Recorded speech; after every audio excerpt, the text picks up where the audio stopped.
Therefore, it seems like no one wants to have anything to do with the former president of the Republic of Ghana, Nana Addo Akufo-Addo. Why am I saying that? We reported on this particular platform some months ago. So Akufo-Addo had a statue at Western Region Sekondi, chiefs. According to them, they wanted to celebrate Akufo-Addo for bringing the free SHS ama Ghana for the Duana community afford the secondary school. No, they have been able to afford. It's they built the statue, but realized after a week or two, the statue was vandalized. But then it should the Ghana police issue statement can say statue or repairs. No BBR or better to remove statue, the person will be arrested. Now, one thing they also did note a bra or money a crew for a castle, crew for a party say statue no the Omukuse nyina show meeting after January 7th from Saturday and Trouble. So after December 7th and January 7th, no, and ye betche the real statue of Akufo-Addo say basi one is your. It's for so we need just statue when you attach what as some debt because me no can say MP statue ni esi ni krum me can blame nyameche ama or Sekondi MP no or the some bia ba be to just statue ni de ebeko na sisi ano or permission if nananom ahemfo ho na omo the statue na ko Kyebi President Akufo-Addo ni krum because na sa statue ni yenkosi ni hene ne yakwakosom no but ni krum pa Sekondi say bridge unye wiye say runabout unye wiye hospital unye wiye ni ama statue there dey be untimi ma MMDCs ni DCs for sika na ete say omombe ye ni ama omode be show president in Union. So currently we know can sign their pace own words no na say the statue will be relocated to Kyebi President Akufo-Addo ni krum yenko tin some of the tuja. When we come back we continue. One controversial issue. The outgone president Nana Addo, former president Nana Addo. Let's start to see runabout one. That is the if you want to runabout. Abezi in the Nana Addo why am in Western region who deserve them. What's why Juma? Oh yeah, be why Juma. Your former regional minister, let me put it that way. Also why Juma. Also there why ya be Juma. On can change only see on way. Now one so worry no say. Statue what by Abadi. Statue na. Young communication directors will be relocating Abre Nukru. Statue. Yes, you be relocate. That is illegal. Ghana government the statue is so in honor of an outgone president. The next the two president war. Na president na me in two. There you relocate in Kyebi. Never Kwame Nkrumah ne do so. So you agree that although we relocated them statue? No, but at the end of the day, 100% because say 100% because that is the hospital. Yeah. It's a monumental hospital. And a better statue or by in the nurse, a patient or a doctor and a child. Something indicating for everybody to know that this is a monumental project. Right. These are some of the things that we need. We don't want people praising. Make a show and turn on ninja ikrono. Me ikrono on turno. That is my concept. With humility and gratitude, we come together to offer thanks to Allah, the most gracious, the most merciful, the most beneficent, for the peaceful and successful conduct of Ghana's general elections held on 7th December 2024. I'm here to say thank you first and foremost to my father, the National Chief Imam, for the prayers that he continued to say for me. I remember after I was selected as the flag bearer of the NDC party, I visited him to inform him of the good news and asked him for his prayers so that our heart's desire shall be achieved. And so if Allah has listened to our supplications and granted our heart's desire, it is only proper that we thank Allah but also thank my father, the Chief Imam, for his prayers. I want to thank Sheikh Umar and all the other Muslim clerics and leaders who offered prayers on my behalf. May Allah bless all of you. Our presence here today is not just a formality.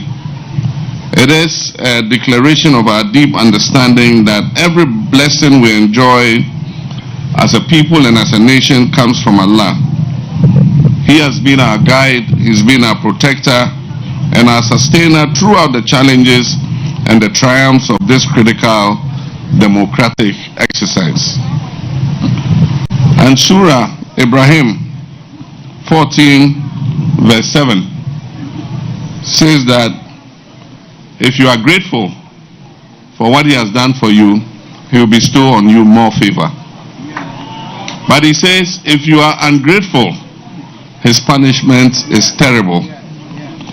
And so Allah, we come here to show that we're grateful for all that you have done for us. Indeed, we cannot thank Allah enough. We crisscross the length and breadth of this nation in different groups campaigning for victory in this election. I led one campaign team. Professor Jane Nana Opoku Ajiman led another one. And our national chairman, Johnson Asiedun Ketia, was also in the lead of another campaign. These were the main campaign teams that spearheaded the national campaign. But we also had the regional and constituency campaign teams. We must give thanks to God that he allowed us to travel over several months and over several kilometers, thousands of kilometers, without any casualties. For my campaign team, by the time we finished and we got to the rally at Medina, we had easily done more than 30,000 kilometers around this country. And we did not suffer even one accident.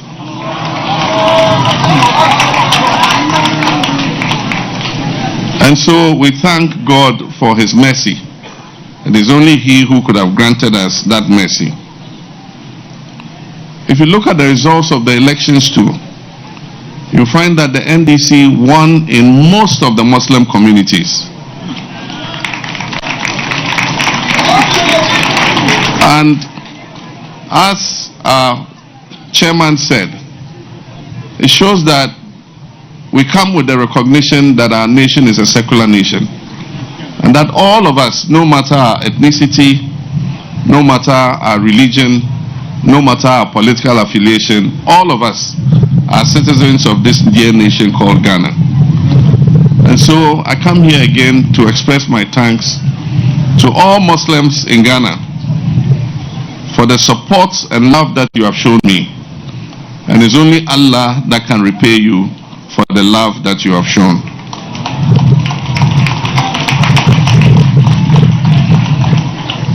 Fellow Ghanaians, I use that intentionally. Fellow Ghanaians,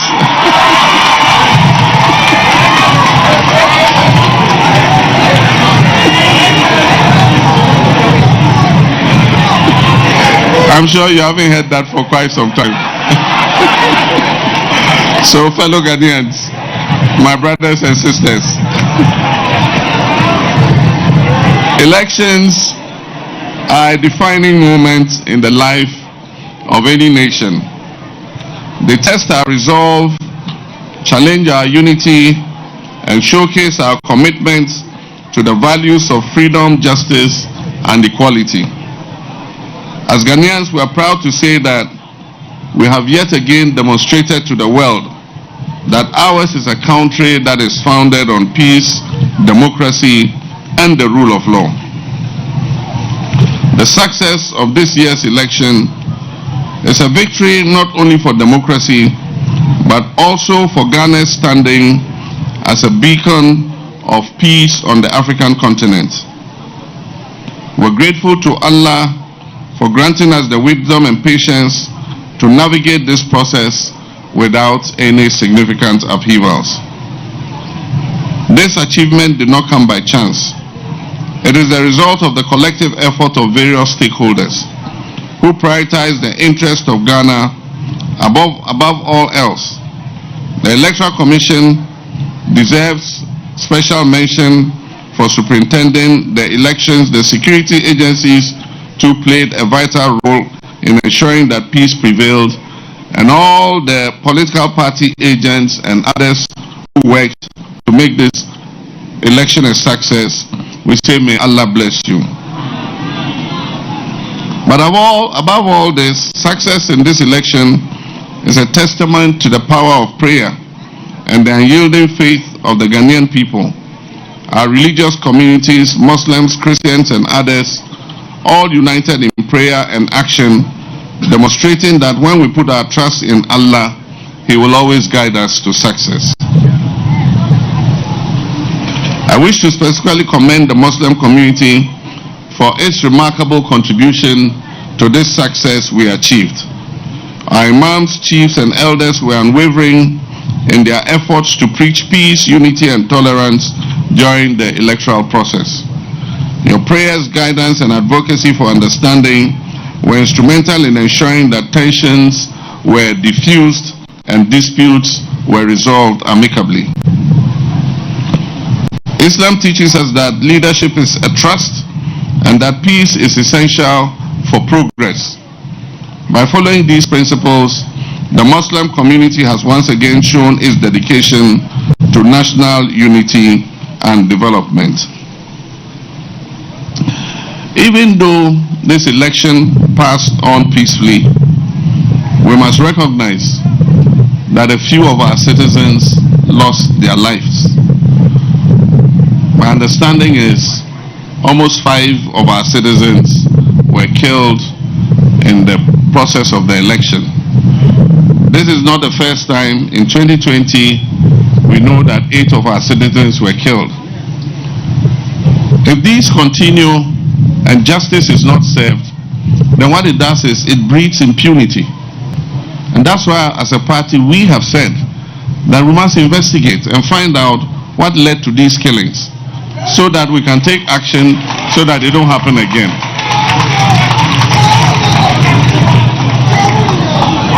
So I've asked my secretary, executive secretary, to write to the IGP to give us a report on the status of investigations into these killings.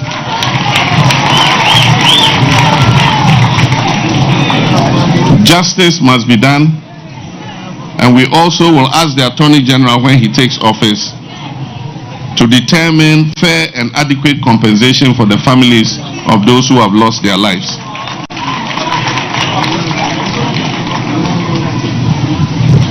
As we offer our thanksgiving today, we must remember that the end of elections marks the beginning of greater responsibility for all of us. Regardless of political affiliation, we must work together to work towards our shared vision, and that is the development and prosperity of Ghana. Our diversity as a people is not a weakness, indeed it is our strength. Whether we're Muslims or Christians or from any other faith, our collective aspirations for a better future binds us together. And let us therefore commit to fostering harmony and mutual respect in all aspects of our lives. We must also recognize that elections are not without their challenges. Disagreements, tensions, and competition are